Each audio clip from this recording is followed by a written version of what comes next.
All right, welcome back. You're still watching This Morning on Novel Plus, and right now we'll be talking about recent development. A book, yes. You know, in this part of the world, we have been accused of not being into books much. A man once said, if you wanted to hide something from a black man, you should hide it inside a book. And some of us are trying to change that narrative, especially when the academia has also been accused of the poor quality of followership we find in our political sphere, which we believe is a result of the kind of leadership that we threw up within society. And reading, it has become very critical. Education has become very critical if we want to change our current experience. And there is a book that we'll be talking about today. It's called The Gathering of the Tribes, written by Evans Ufeli. Evans Ufeli is he's a rights activist, he's a legal practitioner, he's a writer, he's a poet, and he joins us on the show today. Evans, thank you for joining us on the show. Thank you. Good morning. It's great to have you. And just looking through your book, taking a cursory look, trying to understand what the book is all about. The Gathering of the Tribes is a riveting metaphorical narrative, prose narrative set in the rural arable Anese Etwa in Delta State. The setting and characters of this fictive world figuratively underscores the socio-political unrest of the Nigerian state. It's the unjust leadership construct, economic injustice, and shares the inequality in Anese that brought about a serious conflict in the story. This looks like a metaphor of the Nigerian experience.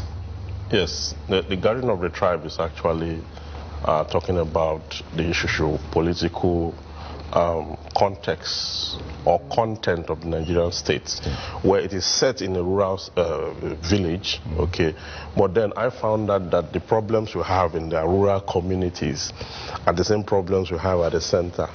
When you go to the villages, you find a certain level of construct. Exactly. Corruption is there, exactly, deeply rooted. Exactly. Okay, you also find this economic injustice there. Okay, you also replicate same in the center. At the macro level. So the book now, The Gathering of the Tribes, I'm talking about a coming together, okay, of the collective generality of the Nigerian state, but most importantly, calling on the younger generation to take up the mantle of leadership and then disrupt the status quo. I call the Gathering of the Tribe my destructive testament. It is a disruptive narrative. It is revolutionary mentally, intellectually. So what is meant to do in society, I actually want the book to be in the hands of 40 million Nigerians, so that you can... You want to throw a spanner into the wheel of this vicious cycle that has been happening in Nigeria. Yes, and we want to do it intellectually, because when you look at the book, you find out that the characters I created, okay, immediately I got to chapter 4 of the book, the characters hijacked the book from me. I couldn't control them any longer. Wow. Why? No, because of their interest, and because I was interpreting a society that is full of conflict. And you cannot really control conflict if you don't have a grasp of what the foundational problems are. Okay, so in this book you will find a neighbor.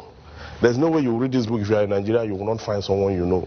Is it a conflict between personal interests and national interests? It is. It is a conflict between personal interest, national interest. It is a conflict that stems out of the unjust distribution of our commonwealth. Unjust distribution. Even in using a village, well, the reader is then popped into, like I say, it's an allegory, a literary allegory. Nigeria is not mentioned in the book. But if you read the book, you will know that this is an interpretation of our cultural value, and it is our lifestyle. So how can we throw a solution in this problem? Because the book is not just written for pleasure. Okay. It goes deep into our cultural heritage from Delta State, in Delta State, which is sold out. You know, in many cultures we have similar narratives. Okay, but much more than that, as you enjoy the festivals, as you enjoy the Nubai and the Atilog dancers, okay, there lie also the solution, because certain characters who are the progressive, they came together and said, see, we have been in this for too long and we can't stride more. So we have to come and take over the situation. Like a journalist wrote about it, and he said it's a book that predicts 2019 political climate. That is how he saw it. A lot of people have read and they've been able to interpret their own way, because that is the power of literature. What informed it? Is that? What informed the book? What informed the book is practically because I looked at the Nigerian state, I looked at the communities, the rural communities, the suburban communities and the urban communities. I discovered that the same problem we have cut across, and that's the problem of injustice. The people do not get what really is theirs. Section 14, subsection 2 of the 1999 Constitution as amended says, it is hereby accordingly declared that sovereignty belongs to the people, through which government derive our legitimacy, that the security and welfare of the people shall be the primary purpose of government. That's the law. But then the security and welfare, that's the two pillars of governance. But in a country where you have the absence of both, someone must write a book like this to address insecurity and to address the welfare of the people. The Constitution says the primary purpose of government. Do these leaders understand this? Do they really know this? So if we have gone around all TV stations, I write in newspapers, talk all over the place, I say it's now time to bring this into a book. And then let me target a larger population of the youth.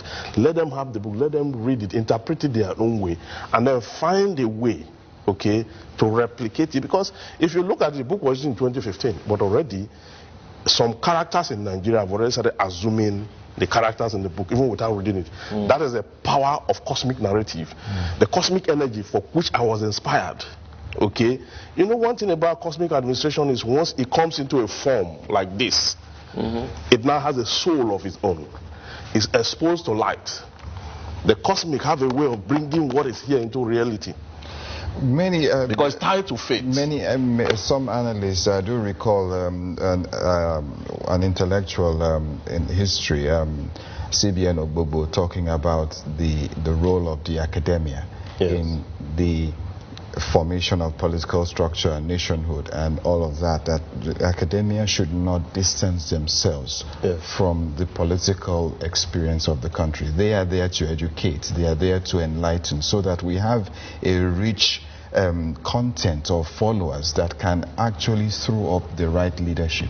You think that this book will help achieve that, considering the fact that you find that even now in 2019, we don't really see, you know, in terms of quality of leadership, exemplary leaders being thrown up, you know. Yeah, I think he is right, because that is why I made it a literary fiction, not just a thriller. Describing the society which we live in. Yeah, describing the society we live in.